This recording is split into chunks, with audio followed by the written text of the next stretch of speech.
So the advice was good in the eyes of Pharaoh and in the eyes of all his servants. And Pharaoh said to his servants, "Can we find such a one as this, a man in whom the Spirit of God?" Then Pharaoh said to Joseph, "Inasmuch as God has shown you all this, there is no one as discerning and wise as you. You shall be over my house, and all my people shall be ruled according to your word. Only in regard to the throne will I be greater than you." And Pharaoh said to Joseph, "See, I have set you over all the land of Egypt." Then Pharaoh took his signet ring off his hand and put it on Joseph's hand, and he clothed him in garments of fine linen, and put a gold chain around his neck. And he had him ride in the second chariot which he had, and they cried out before him,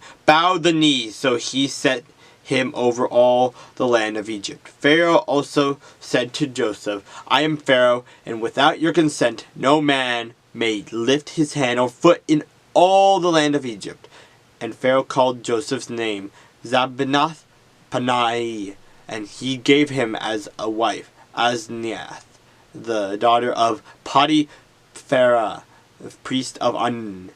So Joseph went out over all the land of Egypt. Joseph was 30 years old when he stood before Pharaoh, king of Egypt. And Joseph went out from the presence of Pharaoh and went throughout all the land of Egypt. Now, in the 7 plentiful years, the ground brought forth abundantly. So he gathered up all the food of the 7 years, which were in the land of Egypt, and laid up the food in the cities. He laid up in every city the food of the fields which surrounded them. Joseph gathered as very much grain as the sand of the sea, until he stopped counting, for it was immeasurable. And to Joseph were born 2 sons before the years of famine came, whom Anath, the daughter of Potiphera, the priest of On, bore to him.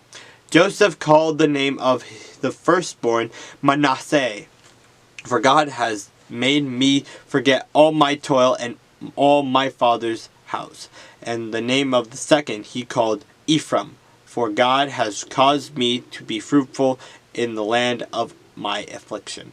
Then the 7 years of plenty which were in the land of Egypt ended, and the 7 years of famine began to come. As Joseph had said, the famine was in all lands, but in all the land of Egypt there was bread. So when all the land of Egypt was famished, the people cried to Pharaoh for bread. Then Pharaoh said to all the Egyptians, "Go to Joseph. Whatever he says to do, do." The famine was over all the face of the earth. And Joseph opened all the storehouses and sold to the Egyptians, and the famine became severe in the land of Egypt. So all countries came to Joseph in Egypt to buy grain, because the famine was severe in all lands.